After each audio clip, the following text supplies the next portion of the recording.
Okay, so we have the scale, we have the major scale, we have the purpose of the scale, we have the sound of the scale. What we don't have is the fingering of the scale, i.e. the playing of the scale.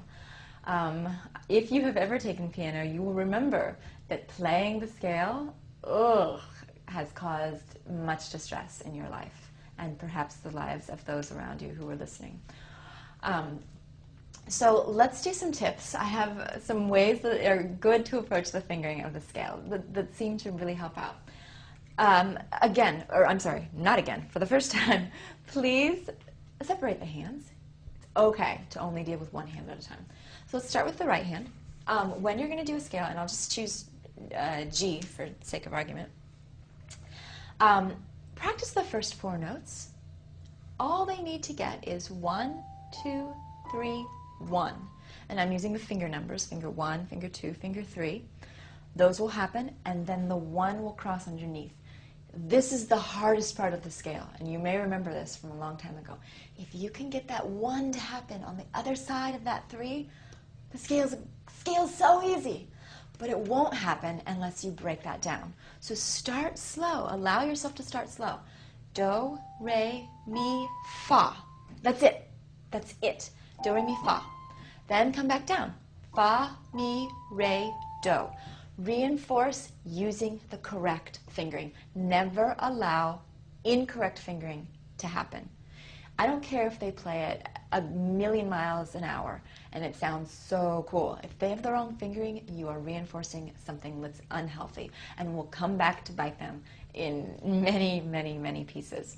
Because it's not just that the scale has this function of providing the colors, as we had talked about, just of having the colors that you're going to use in a song.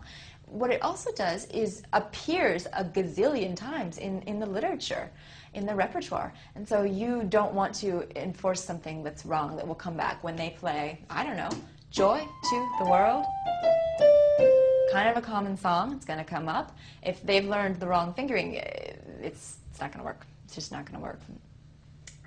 So again, go with 1, 2, 3, 1. Come back down. 1, 3, 2, 1. You might be able to tell it's cumulative at this point. 1, 2, 3, 1, 2. 2, 1, 3, 2, 1. You've gotten up to G now. You're going to keep going. 1, 2, 3, 1, 2, 3. Come back down. 3, 2, 1, 3, 2, 1. Until you go all the way to the high G and all the way back down. Another thing to do is to just practice the ascending scale over and over and over and over and over.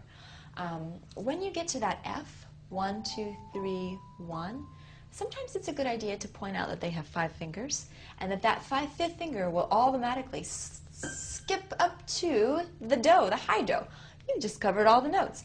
Don't worry about the middle notes. Just see if you can get them to go 1, 2, 3, 1, 5. Come back down. 5, 1, 3, 2, 1. And that will, even though it seems a little counterintuitive to a teacher, like, but they just skipped all the notes. That's okay. You're just getting them to open up the hand and to spread it out and to see that that's the final destination. That's where it's headed. So I hope that those tips help you in learning how to teach the scale. Scale is one of those things that are very hard to teach, but very important. And I also hope that you have enjoyed learning how to teach piano, some tips on how to approach things with children. My name is Hope Wells, and this is expertvillage.com.